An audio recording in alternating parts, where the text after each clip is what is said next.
बांके बिहारी लाल की। सभी से निवेदन है, कोई बात नहीं करेंगे बिल्कुल, क्योंकि अब जो मैं कथा सुनाने जा रही हूँ इस श्रीमद् भागवत का बहुत ही भावुक प्रसंग है, मथुरा गमन की कथा। आप ध्यान से सुनेंगे तब आपको समझ आएगा।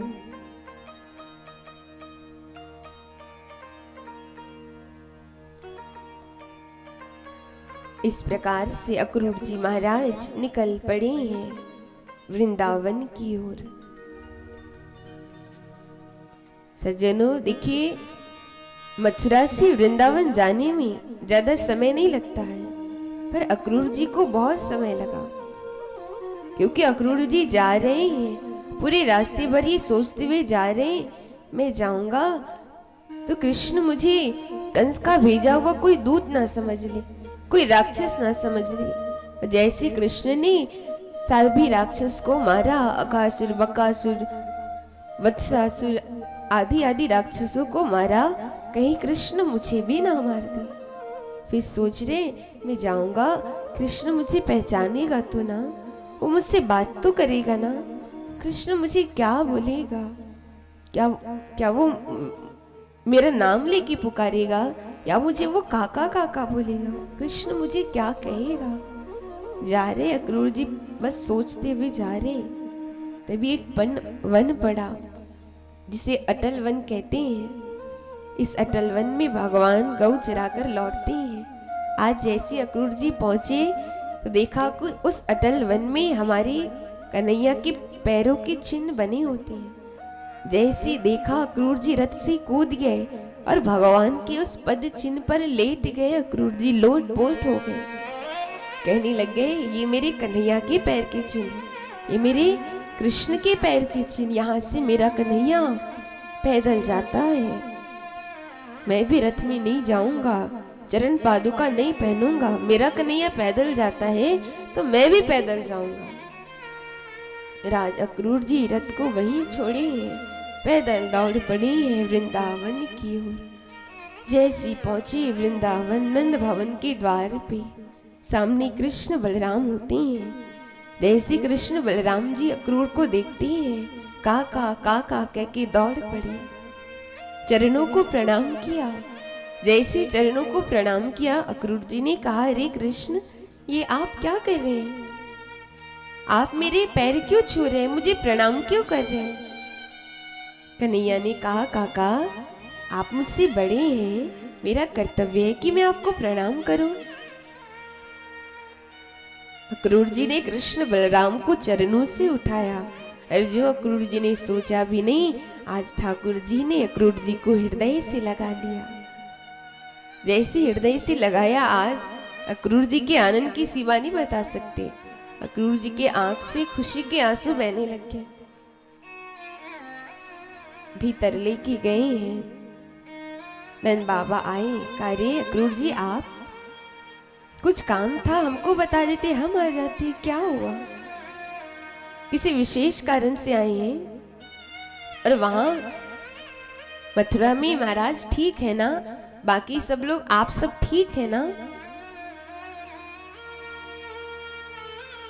फिर कह रहे मैं किससे पूछ रहा हूँ, क्या पूछ रहा हूँ, एक कसाई के यहाँ रहने वाले एक मुर्गे से पूछ रहा हूँ तो ठीक है ना। क्योंकि सज्जनों, कंस के घर में, कंस के महल में रहने वाला हर एक दूत एक कसाई के यहाँ रहने वाले मुर्गे के समान ही है। बताइए आपका कैसे आगमन है। अक्रूर जी ने कहा, ये नंद बाबा, महाराज कंस ने 3 दिन का धनुष यज्ञ किया है, उस यज्ञ में आप सबको बुलाया है, तो मैं यहाँ कृष्ण बलराम को वृंदावन से मथुरा ले जाने आया हूं। जैसे ही ये कहा, भीतर में माता यशोदा जल का पात्र ली खड़ी होती है। जैसी मैया ने सुना कि अक्रूर जी कृष्ण को लेने आए हैं, मैया के हाथ से वो जल का पात्र छूट गया और मैया एक खंबे से अपने सिर को टिकाए बस रोने लग गई, रोने लग गई। नंद बाबा आते हैं, समझाते, अरे यशोदा तू क्या कर रही है? कब तक ऐसे कृष्ण बलराम को घर में रखेगी? कभी तो उन्हें बाहर जाने दे, कभी तो उन्हें बाहर जाना पड़ेगा ना। कृष्ण बलराम अब बड़े हो रहे हैं, अब वो छोटे तो नहीं रहे। तू मत रो, समझा रहे नंद बाबा, पर ठाकुर मैया नहीं मान रही, बस रोए जा रही, रोए जा रही। पूरे ब्रज में ये बात हवा की तरह फैल जाती है कि कृष्ण बलराम मथुरा जाने वाले हैं। जिनको कानों से सुनाई देता मानो एक खंबे की तरह मूर्छित हो जाते। सब रो रहे हैं, सबके आंखों में आंसू, एक गैया माता के भी आंखों में आंसू दिख रहे हैं। जैसे गोपियों ने सुना, सारी गोपियां ये कह रही कि ये जो हम सुन रहे हैं ना, ये सब गलत है। ये कृष्ण जाएगा नहीं, ये तो ऐसे कहता है। ये कृष्ण की तो आदत है हमसे झूठ बोलने की, हमारे साथ छल करने की। ये कृष्ण तो बड़ा छलिया है, ये जाएगा नहीं, ये ऐसे कह रहा है। सब रोते रोते पहुंचे नंद भवन के द्वार पे। एक टक नंद भवन को देख रहे हैं, बस यही सोच रहे हैं ये जो हम सुन रहे हैं ना, ये सब गलत है।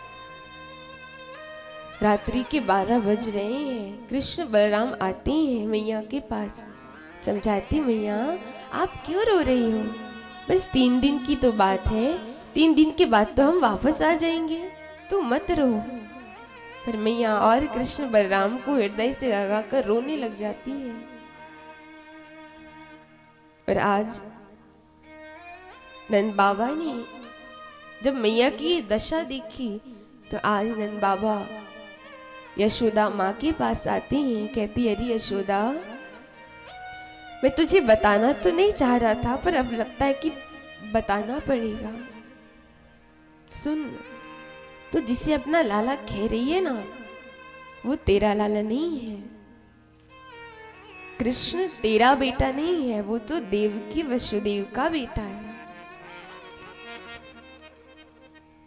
जैसे ही कहा, विचार करिए, जिस माँ ने बचपन से जिस बालक को पाल पोस कर बड़ा किया, आज उस माँ को ये पता चल रहा है कि वो उसका बेटा नहीं। उस माँ पे क्या बीत रही होगी। जैसी मैया ने सुना, मैया क्रोधित हो गई। कहा कि देखिए स्वामी, मैं जानती हूँ आप कृष्ण बलराम को मथुरा ले जाना चाह रहे हैं, पर इसके लिए आप इतना बड़ा तो झूठ ना बोले। कृष्ण मेरा बेटा है, कृष्ण को मैंने जन्म दिया, मुझे ऐसा मजाक बिल्कुल भी पसंद नहीं है। नंद बाबा ने कहा, यशोदा, मैं झूठ नहीं बोल रहा हूँ। कृष्ण देवकी वसुदेव का बेटा, तूने तो एक कन्या को जन्म दिया था, और तेरे पास तो कन्हैया इतने समय तक था। उस माँ देवकी को देख, जिसने अपने बालक को गोद में भी नहीं लिया। उस माँ पे क्या बीत रही होगी। इसलिए तू मत रो, जाने दे कृष्ण बलराम को। मैया मान नहीं रही है। मैया कह रही, स्वामी, मैं जब अपने लाला को एक पल नहीं देखती ना, तो मैं अपने लाला को ढूंढने लगती हूँ कि मेरा लाला क्या कर रहा होगा, मेरा लाला कैसा होगा। आप कहते हैं कि मैं अपने लाला को जाने दूं,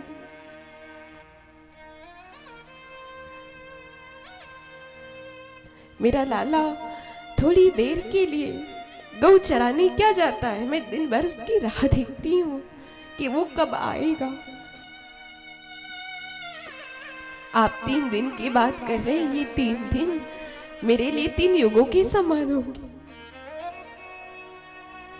मैं एक एक पल कैसे काटूंगी अपने लाला के बगैर। फिर भी आप कह रहे ना, ठीक है ले जाइए, पर 3 दिनों के बाद आप मेरे लाला को लेके आ जाना, वरना 3 दिन के बाद मैंने अपने कृष्ण को नहीं देखा ना, तो मैं यही अपने प्राण त्याग दूंगी। बस मैया रोई जा रही है, रोई जा रही है। प्रातः काल का समय हुआ। जैसे प्रातः काल का समय होता ना सज्जनों, सारी चिड़िया चहचहाने लगती थी। आज सारी चिड़िया मौन है। सारी गैया माता अपने बछड़ों को दुग्ध पान कराने लगती थी। आज कोई भी गैया माँ अपने बछड़े को दुग्ध पान नहीं करा रही है, सब रो रहे हैं। एक गैया माँ भी रोए जा रही है। प्रातःकाल का समय हुआ, कृष्ण बलराम द्वार पे आए, देखा चारों ओर ब्रजवासी खड़े हैं। जैसे कृष्ण को देखा, सारी गोपियां कह रही ये कृष्ण जाएगा नहीं, ये तो ऐसे ही बोल रहा है। जैसे कृष्ण चलते चलते रथ पर बैठे हैं, गोपियों को यकीन नहीं हो रहा है कि ये हमारा कृष्ण है। जैसे रथ चलने लगी, गोपियों ने रथ को रोकने का बहुत प्रयास किया, पर जब रथ नहीं रुकी तो आज सारी गोपियां रथ के नीचे लेट जाती है। कहा कि कृष्ण तुझे क्या लगा, तू जाना चाहेगा हमको छोड़ के और हम तुझे जाने देंगे? हम तुझे जाने नहीं दे सकती। जगत धोखा देता है, ये तो सुना था। आप ब्रह्म होकर के हमें धोखा देंगे, हमने कभी सपने में नहीं सोचा था। तूने ही कहा था ना कि जो जगत से अपना मन लगाता है मैं उसे अपने चरणों में कभी नहीं लेता। तेरे लिए तो हमने इस संसार के लोक लाज मान भय सब भूल कर हमने तुझसे यारी की। अब तू भी हमें छोड़ के जा रहा है। जाने से पहले ये नहीं बताएगा कि अब हम किससे प्रेम करें? हम तुझे जाने नहीं दे सकते। बहुत सारी बातें ये गोपियां कह रही है, पर आज जिस कृष्ण ने इतने बड़े गीता का ज्ञान दिया, आज वो कृष्ण मौन है, सिर को नीचे खड़े करके खड़े हैं, हाथ जोड़ के कह रहे हैं, गोपियों मैं इस संसार में सबके ऋण से पूर्ण हो सकता हूँ, सबका कर्ज चुका सकता हूँ, पर तुम गोपियों का, तुम ब्रजवासियों का मैं ऋण कभी नहीं चुका सकता। तुम ब्रजवासियों ने जो मुझे प्रेम दिया है ना, मैं उसका ऋण कभी नहीं चुका पाऊंगा। हे गोपियों मुझे जाने दो। जैसे कृष्ण ने ये कहा, आज गोपियों को यकीन नहीं हो रहा है कि हमारा कृष्ण है, ये वही कृष्ण है जिससे हमने इतना प्रेम किया। आज सारी गोपियां उस विधाता को कोस रही है। हे विधाता तू बहुत निष्ठुर है, तेरे अंदर दया नाम की कोई चीज नहीं। पहले तो तू तो प्रेम करने वालों को मिलाता है, और जब मिलने की बारी आती है तो ऐसे दूर कर देता है। हे विधाता तू बहुत निष्ठुर है, जब दूरी करना होता है तो तू मिलाता क्यों है? मिलाता ही ना। तू बहुत निष्ठुर, तेरे अंदर दया नाम की कोई चीज नहीं। सारी गोपियां बस विधाता को कोसे जा रही है, पर आज जैसे रथ चलने लगी, भीतर से माँ यशोदा लाला लाला कह के दौड़ पड़ी। जैसी भगवान ने मैया की आवाज सुनी ना सज्जनों, अब तक भगवान ने गोपियों से जो भी बात की नेत्र बंद करके, क्योंकि भगवान सोचते हैं कि अगर एक भी ब्रजवासी मुझे दिख गया ना, मैं जा नहीं पाऊंगा। आज जैसी मैया की आवाज सुनी, भगवान रथ से कूद गए। जैसी रथ से कूदे हैं मैया, कृष्ण के चरणों में गिर पड़ी, रोते रोते कहती, लाला मुझको क्षमा कर दे, मुझको नहीं पता था तू मेरो लाला ना है, तू तो देवकी को लाला है रे। हे लाला, या निष्ठुर गोपी ते कोई भूल हो गई हो ना, इस गोपी को क्षमा कर देना। मैं नहीं जानती थी तू मेरा बेटा नहीं, तू देवकी का बेटा है। मैंने तुझको पहले बचपन में उखल से बांध दिया ना, मैंने तुझे बहुत सारी सजा दी ना। हे लाला तू माँ देवकी को मत बताना रे, वरना वो कहेंगी मैंने तेरे साथ सौतेलू जैसा व्यवहार किया। हे लाला मुझको नहीं पता था तू मेरा लाला नहीं है, या निष्ठुर गोपी थे, कोई भूल हो गई हो, इस गोपी को क्षमा कर देना।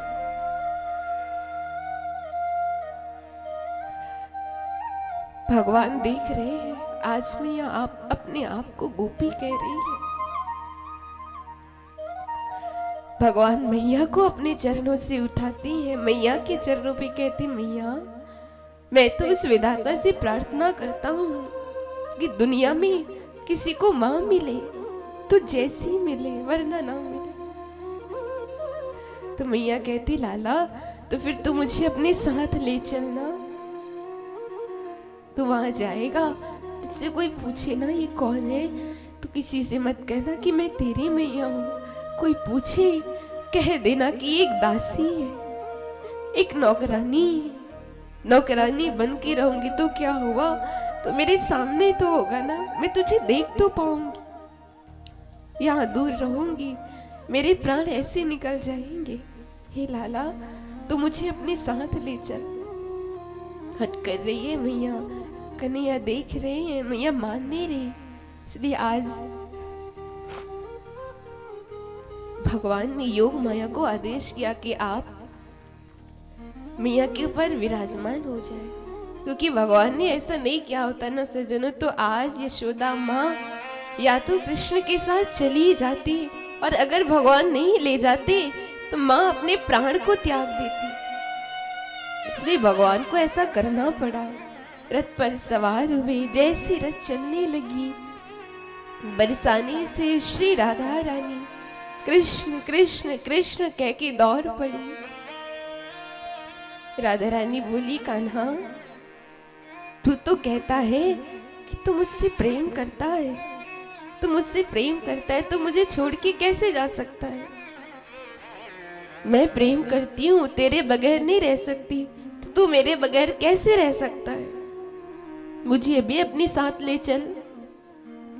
भगवान कुछ बोल नहीं रहे।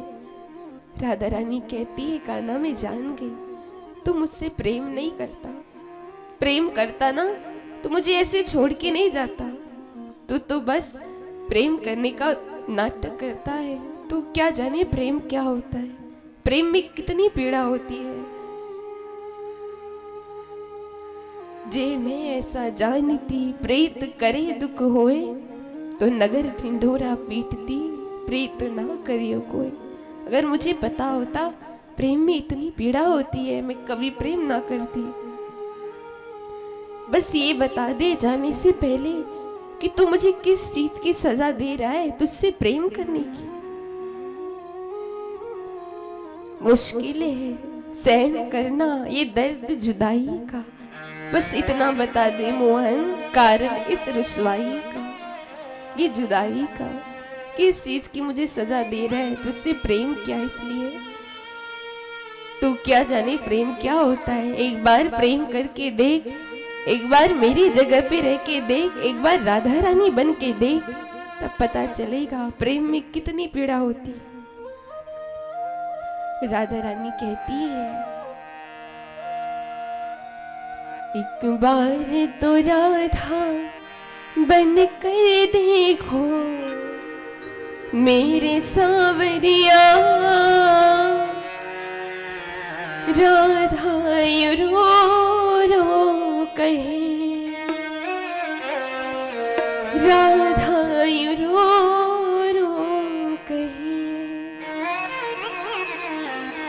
एक बार तो राधा बन कर देखो मेरे सावरिया,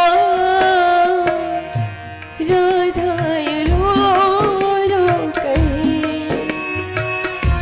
राधा रो रो कहे। तो राधा बन कर देखो मेरे सावरिया, राधा रो रो कहे, राधा रो रो कहे। एक बार तो राधा बन कर देखो मेरे सावरिया, राधा रो रो कहे, राधा रो रो कहे।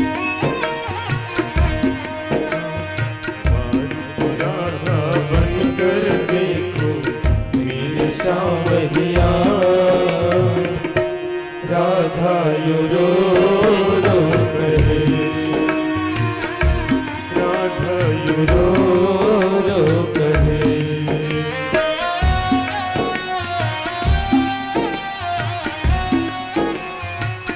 जय हो।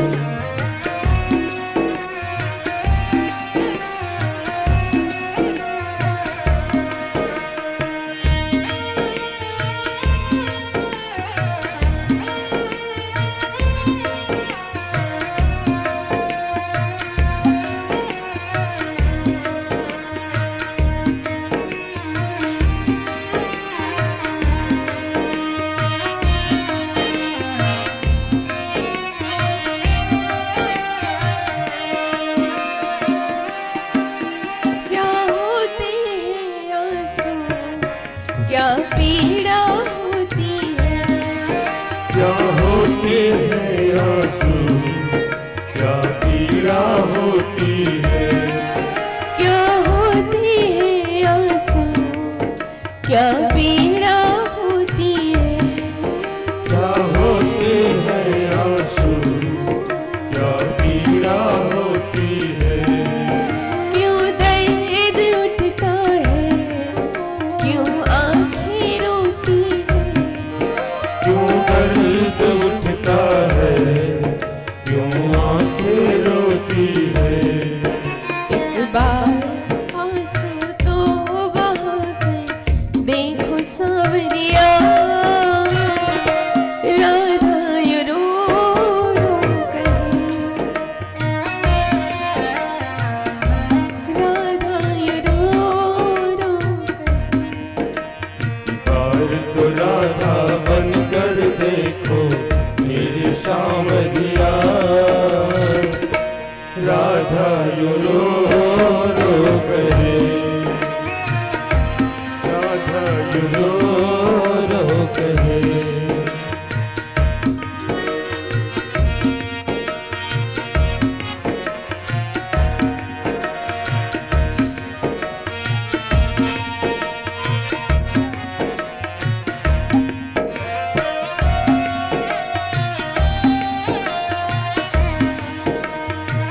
राधे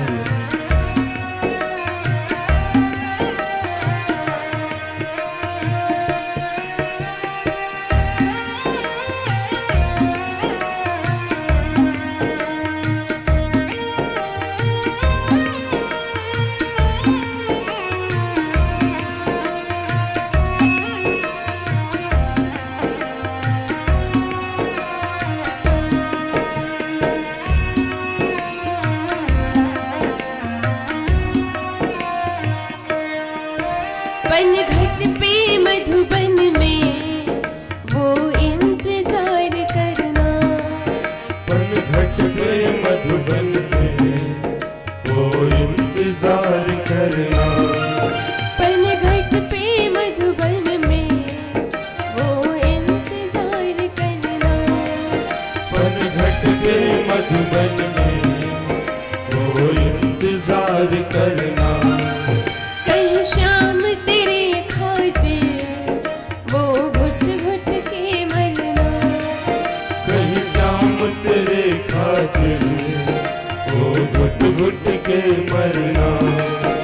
एक बार जरा तुम इंतजार कर देखो सांवरिया, जय हो। राधा ये रो रो कहे, राधा ये रो रो कहे। इधर तो राधा बनकर देखो मेरे सांवरिया, राधा यो रो रो कहे, राधा यो रो रो कहे।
एक बार जरा तुम प्रेम करके देखो सावरिया,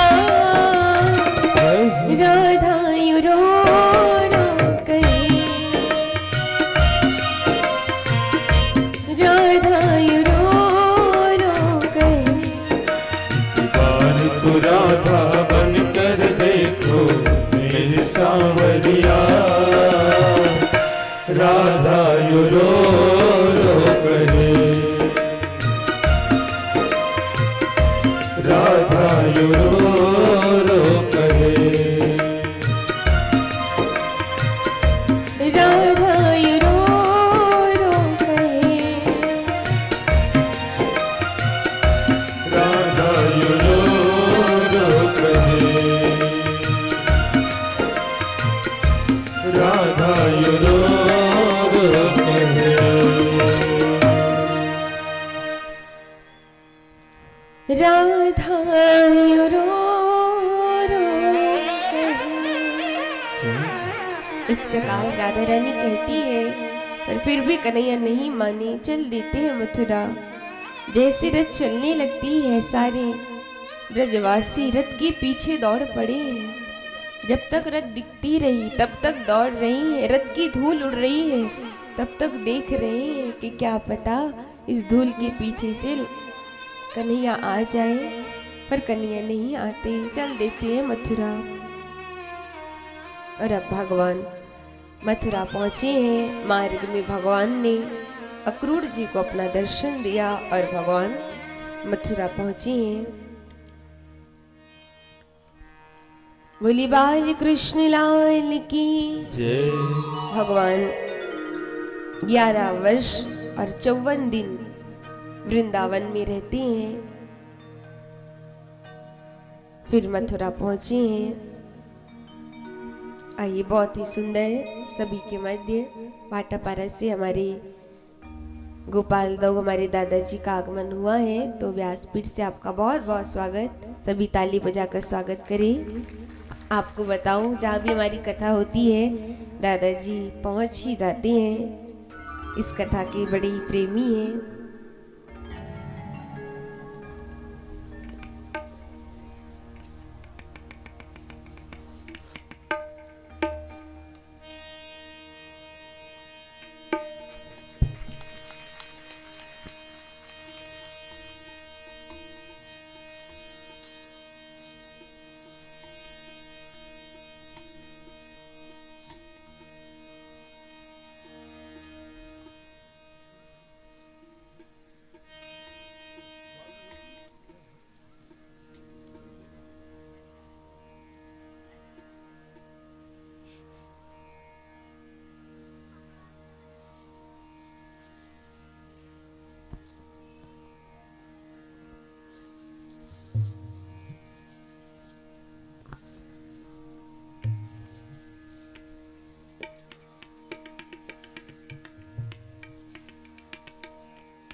बोली बाल कृष्ण लाल की जय। सुखदेव जी बोले गच्छ नंद व्रजम तत्र सुतावान कदुंद में आसाते ता विहानेन रथेनाया माचिरम। भगवान इस प्रकार मथुरा पहुंचे हैं। ग्वाल बाल सखा कुछ भगवान के साथ गए हैं। भगवान की प्रिय मित्र है श्री दामा, वो भी गए हैं भगवान के साथ। तो जैसे ठाकुर जी गए, जो मथुरा वासी है सब जानते तो थे कि कंस ने कृष्ण को बुलाया क्यों है, पर सब एकटक कृष्ण को देखने लग गए कि ये वही कृष्ण है, इतना छोटा सा बालक, इतने बड़े बड़े राक्षस को जिसने मारा। हमें तो यकीन ही नहीं हो रहा, इतना छोटा सा बालक है और इतने बड़े बड़े राक्षस, अघासुर, बकासुर, वत्सासुर, धेनुकासुर, पूतना, इतने इतने भयंकर भयंकर जिस राक्षस को मारा, ये वही छोटा सा कृष्ण। सब घूर घूर के देख रहे हैं। तो श्री दामा ने कहा कि लाला तेने हमको बतायो ना है, या मथुरा वासी हमको ऐसे घूर घूर के देखे हैं। कन्हैया ने कहा क्या हुआ श्री दामा? बोले लाला तू पहले बता देता तो हम थोड़े ठीक ठाक कपड़े पहन के आते। हम तो देखो कपड़े भी वही पहन के आए हैं जिससे गैया चराने जाए। पूरे कपड़े गंदे हो चुके, गोबर लगा हुआ है, हमें अच्छा नहीं लग रहा, सब हमको देख रहे। कह रे तो तू क्या चाहता है? बोले अगर कोई अच्छे कपड़े मिल जाते होते तो ठीक रहता। कन्हैया ने कहा अरे श्रीदामा तो डर क्यों रहे भाई, हमारे मामा जी की नगरी है, चलो किसी धोबी के पास जाते हैं। सामने गए तो देखा एक धोबी के पास गए, बोले कि जय श्री कृष्णा मामा जी। प्यार से ठाकुर जी ने कहा। दर्जी ने देखा कौन हो भाई? कहा हम वृंदावन से आए हैं, मामा जी ने बुलाया है ना तो उनसे मिलने के लिए आए हैं। धोबी ने कहा कि ठीक है, क्या क्या हुआ, किस काम से आए हो मेरे पास? बोले हमारे कपड़े थोड़े गंदे हो गए हैं, गोबर लग गया है, तो कुछ अच्छे कपड़े हैं क्या आपके पास, हमें दीजिए। जैसी कहा धोबी क्रोधित हो गया। बोले जानते हो किसके कपड़े ये? महाराज कंस के कपड़े तुम ग्वारियाओं को दे दो, भागो यहाँ से। मेरा जो काम महाराज कंस कुछ समय बात करने वाले ना मैं कर दूंगा, भागो यहाँ से। अब जैसी कहा तो श्री दामा ने कहा लाला ये धोबी तो हमारी बड़ी बेइज्जती कर रहा है। कन्हैया ने कहा तो फिर बता इसका क्या करे? बोले बता दे अपने पूतना वाले हाथ, ये जानता नहीं है तेने पूतना मारी है। कहा ठीक है तू कहे तो बता दो। बोले जा। अब जो हमारे कन्हैया गए पूतना वाले हाथ लेकर, जाके एक थप्पड़ धोबी को लगाया और एक थप्पड़ में धोबी का तो राम नाम सत्य हो गया। बोली बाल कृष्ण लाल की। सुंदर सुंदर कपड़े ग्वाल बालों ने पहनिए और पहन करके सड़क पे जा रहे हैं। अब जैसी जा रहे ना सज्जनों, तो जो सड़क है पूरा साफ होती हुई जा रहे हैं, गंदा सड़क भी साफ हो रहा है। महाराज कंस के कपड़े छोटे छोटे ग्वारियाओं ने पहन लिए, लटक रहे जमीन तक। श्री दामा ने कहा लाला ये कपड़े तो बहुत बड़े हैं। पहले तो कुछ ठीक भी लग रहे थे, अब इसमें तो भयंकर दिख रहे, पूरा सिर से लेके पैर तक पूरा ढका हुआ है। कन्हैया ने कहा बोले तो तू क्या चाहता है? बोले कोई दर्जी मिल जाता तो ठीक रहता। कन्हैया ने कहा अरे तो फिर डर क्यों रहा है, मामा की नगरी है, चल आगे। एक दर्जी के पास गए। अब जैसे दर्जी के पास गए तो जाके बोले मामा जी राधे राधे। अब जैसी देखा, अब दर्जी ने पहले ही धोबी की कहानी सुन रखी थी। जैसी आए दर्जी ने कहा कि बताइए बताइए क्या काम है। कहा हमारे कपड़े थोड़े ढीले हैं, बस इनको इतना ही कहा कि जो दर्जी समझ गया, बस बस मैं सब समझ गया। और तुरंत दर्जी ने पहले ही धोबी की बात सुन ली थी, कैसे उद्धार किया था, पहले से डर रहे बेचारे। तुरंत सारा काम सब छोड़ करके दर्जी ने ठाकुर जी का काम अर्जेंट लिया, जो मशीन चलाई तुरंत सबको फिटिंग कर दिया। अब जैसे फिटिंग किया तो भगवान ने कहा कि मामा जी पैसा कितना लेंगे? अब जैसी कहा पैसा, दर्जी ने कहा, हाथ जोड़ के महाराज क्यों शर्मिंदा कर रहे हैं? आपसे भला आपसे क्या पैसा लेना सरकार, आप तो हमारे सरकार हैं, क्यों पैसा बोलकर हमको शर्मिंदा कर रहे? कोई पैसा वैसा नहीं चाहिए, बस सेवा सेवा है सेवा। भगवान ने कहा नहीं नहीं, कुछ तो पैसे लेने होंगे ना आपको, कुछ तो बताइए।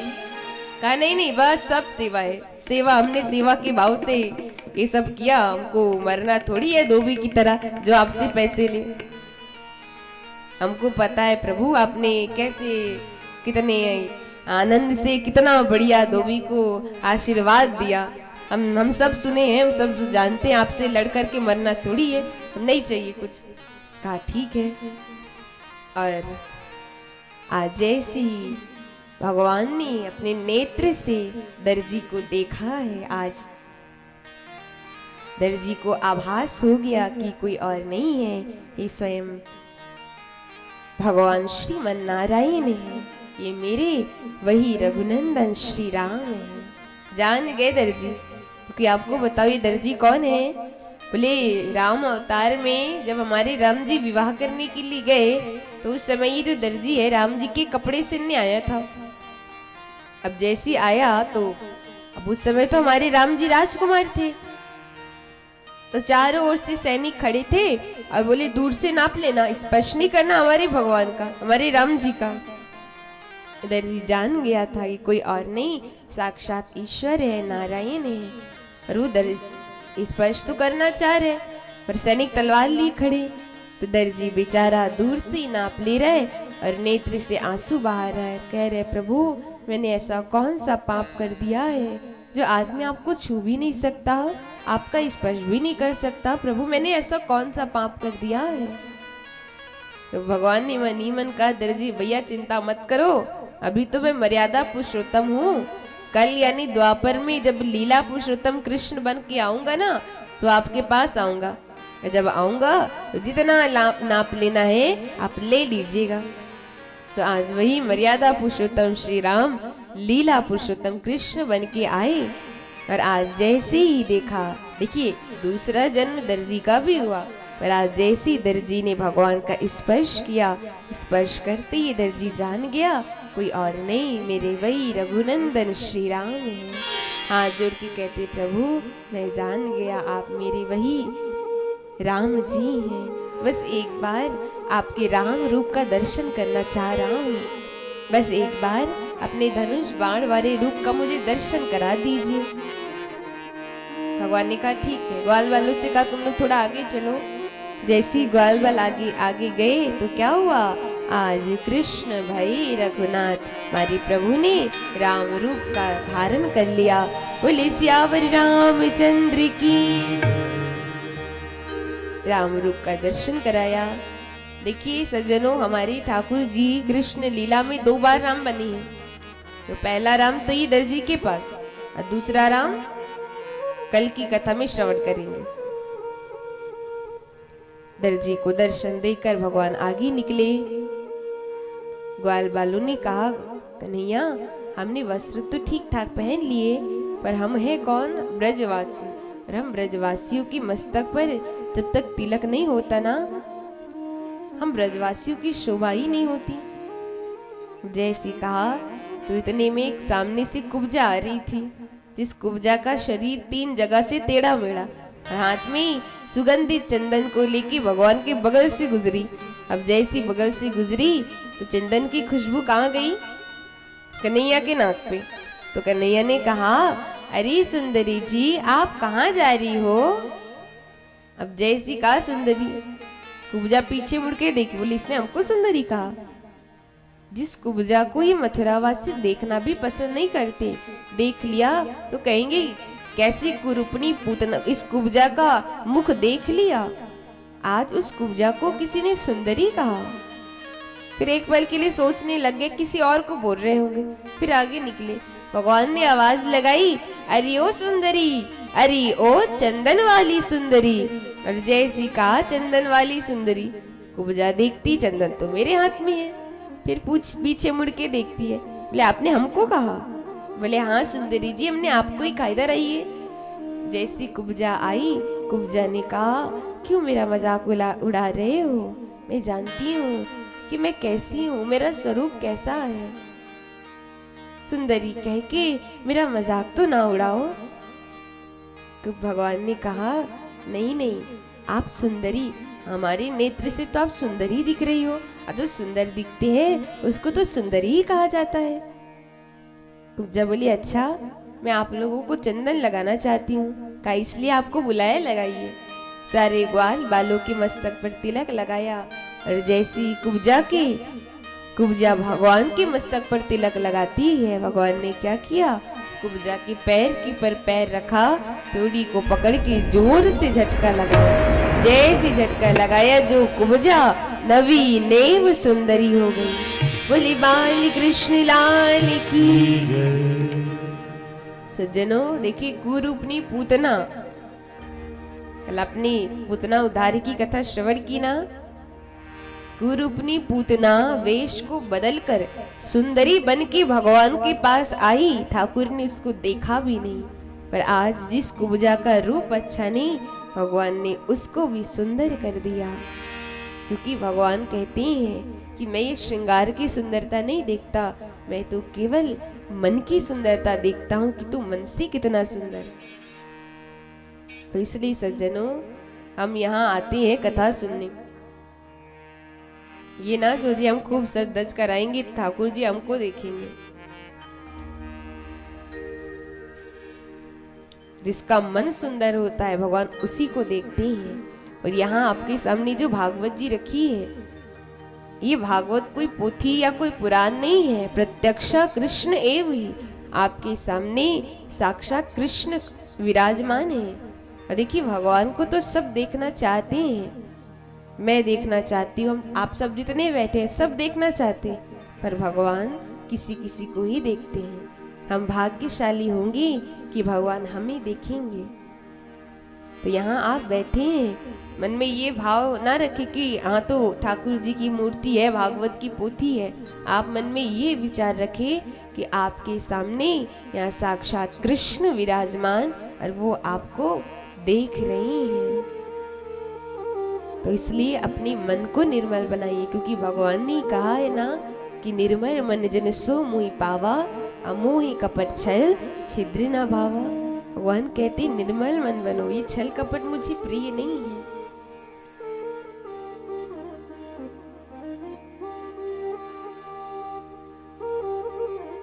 आज कुब्जा का हृदय पवित्र था, इसलिए भगवान ने उसको सुंदर कर दिया। आगे निकले हैं भगवान, पहुंचे कंस के महल के द्वार पर।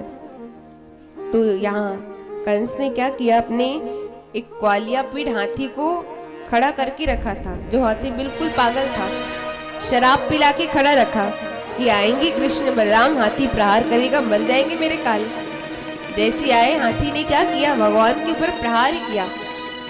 भगवान भी तो कम है ही नहीं, भगवान ने भी इस हाथी के ऊपर प्रहार किया। धीरे धीरे दोनों के मध्य युद्ध हुआ और अंत में भगवान ने इस हाथी के सूंड को पकड़ा, आकाश में गोल गोल घुमाया और घुमाते घुमाते उस हाथी को धड़ाम से जमीन में पटक दिया और उस हाथी का उद्धार हो गया। बोली बाल कृष्ण लाल की। और फिर एक दांत को कन्हैया पकड़े, दूसरे दांत को दाऊ दादा पकड़े और सीधे जा रहे भीतर महल के अंदर। जैसी गए तो देखा सामने शिव जी का दिया धनुष पड़ा था। धनुष यज्ञ है तो धनुष को तोड़ना है। दाऊ दादा, कन्हैया ने कहा दाऊ दादा देखिए धनुष, आप बड़े हैं सबसे, जाइए आप धनुष को तोड़िए। जैसी कहा तो दाऊ दादा ने कहा अच्छा, राम जन्म में जब शादी का टाइम आया तब तो बड़ी जल्दी लपक के चले गए धनुष तोड़ने, कि उस समय शादी करनी थी, उस समय जानकी मैया से शादी करनी थी, और अभी कंस को मारना, इसलिए मुझे बोल रहा है नहीं जाऊंगा। तू जा, तुझे प्रैक्टिस भी हो गई है, पहले से धनुष तोड़ चुका है ना, जा तू ही जा। कहा ठीक है। भगवान गए हैं, बीच से धनुष को एक हाथ से उठाया, गोल गोल धागा लगाया, लगाते लगाते बीच से भगवान ने धनुष को तोड़ दिया। बोले कृष्ण भगवान की। जैसे धनुष तोड़ा, आकाश में बिजलियां चमकने लगी, घनघोर बादलों ने पूरी मथुरा नगरी पर आक्रमण कर दिया। तो भगवान खेलते कूदते प्रवेश कर रहे रणभूमि की ओर। जैसी रणभूमि में गए देखा चारों ओर नर नारी बैठे, पर आज सबको भगवान अलग अलग रूप में दिख रहे। किस किस रूप में?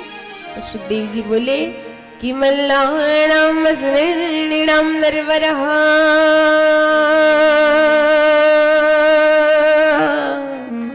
स्त्रीणाम स्मरो मूर्तिमान गोपानां सजनोक्षताशिति भुजा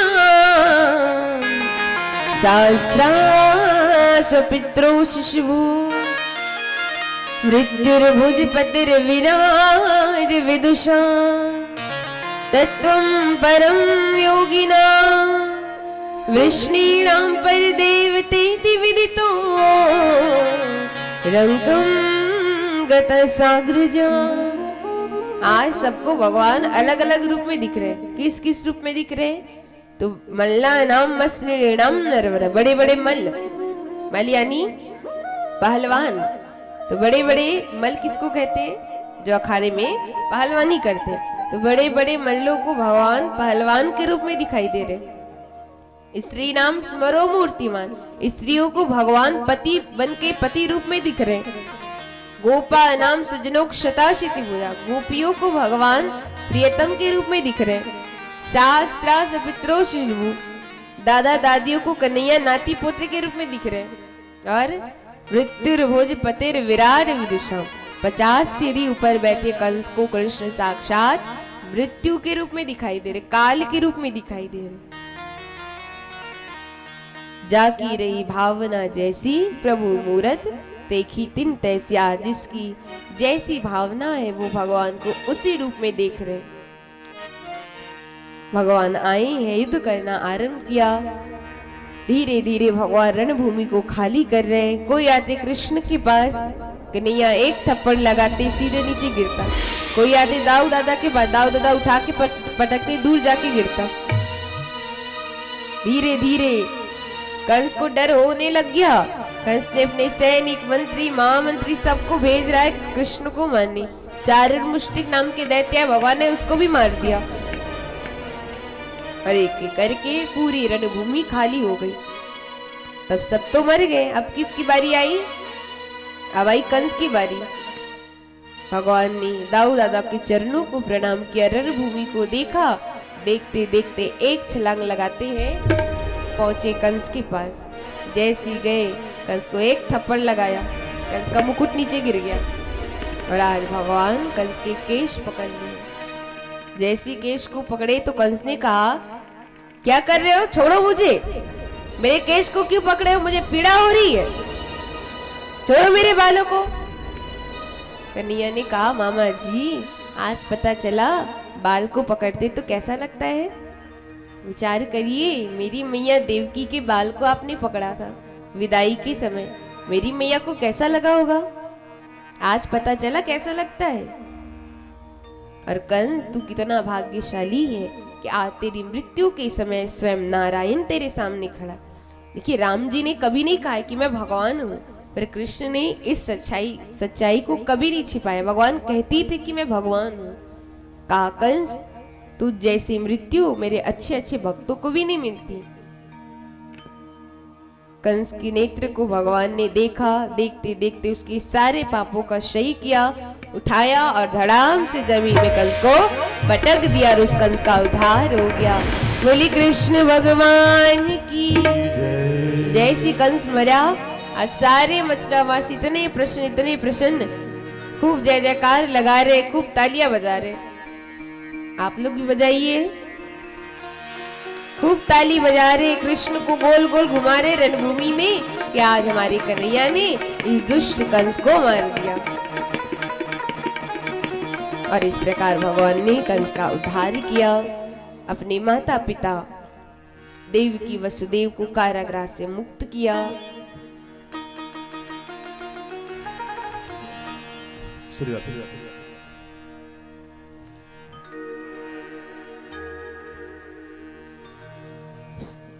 श्री राधे, श्री राधे। बोलिए वृंदावन बिहारी लाल की जय, व्यासपीठ भगवान की जय। हमारे कुछ अतिथि आए हुए हैं, ससम्मान मैं मंच पर सादर आमंत्रित करूंगा। ग्राम पंचायत भड़भेरा से श्रीमती बेदिन राम कुमार साहू जी, कृपया आप मंच में आए और दीदी से आशीर्वाद प्राप्त करें। इसी कड़ी में मैं बुलाना चाहूंगा उजीरपुर से मोतीराम वर्मा जी, कृपया आप आए और दीदी से आशीर्वाद प्राप्त करेंगे। रानी जरौ से श्री भगवती साहू जी,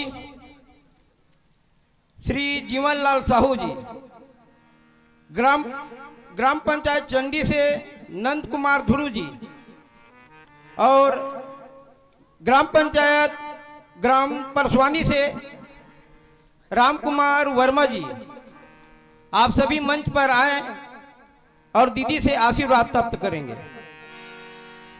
मोतीराम वर्मा जी उजीरपुर से, भगवती साहू जी रानी जरौ से, जीवन साहू जी रानी जरौ से, और नंद कुमार धुरु जी चंडी से, कृपया आप मंच पर आए, दीदी से आशीर्वाद प्राप्त करेंगे।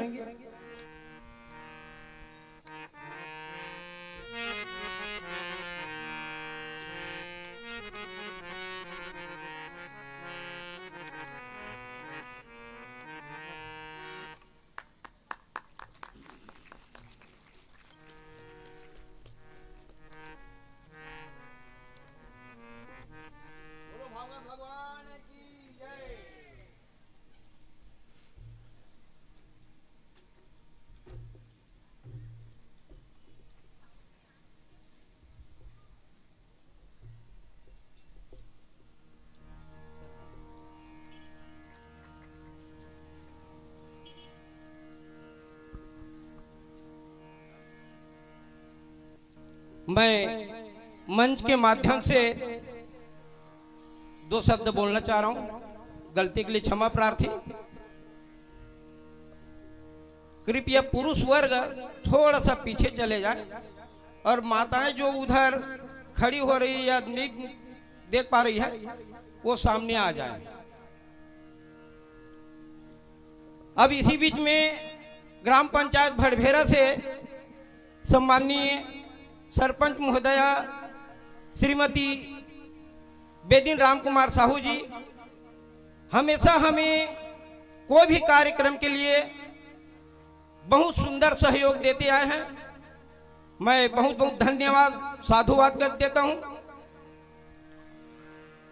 तो इसके स्वागत के लिए मैं सरपंच ग्राम पंचायत भड़भेरा श्रीमती सविता संतोष वर्मा, मैं आपसे आग्रह करता हूं, आप श्रीमती बेदिन राम कुमार साहू जी का पुष्पहार से स्वागत करें और गौ माता की मूर्ति सप्रेम भेंट करें।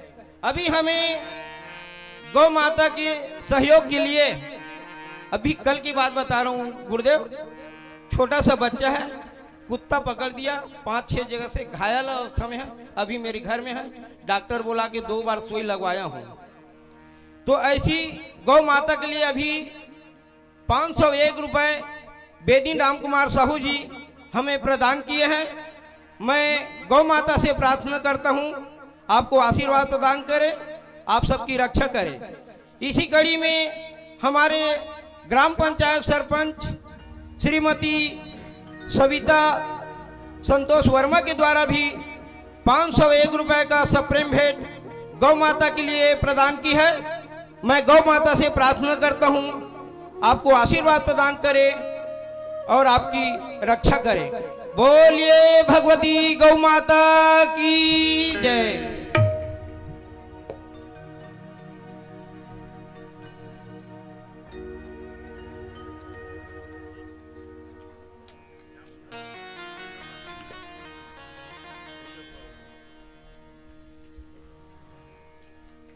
और मैं निवेदन करना चाहूंगा आयोजन समिति से, हमारे पुरुष वर्ग सामने खाली कर दिए हैं, माताएं जो पीछे हैं आयोजक समिति बैठने की व्यवस्था करें। जो माताएं बाहर खड़ी हुई हैं सभी सामने आ जाएं।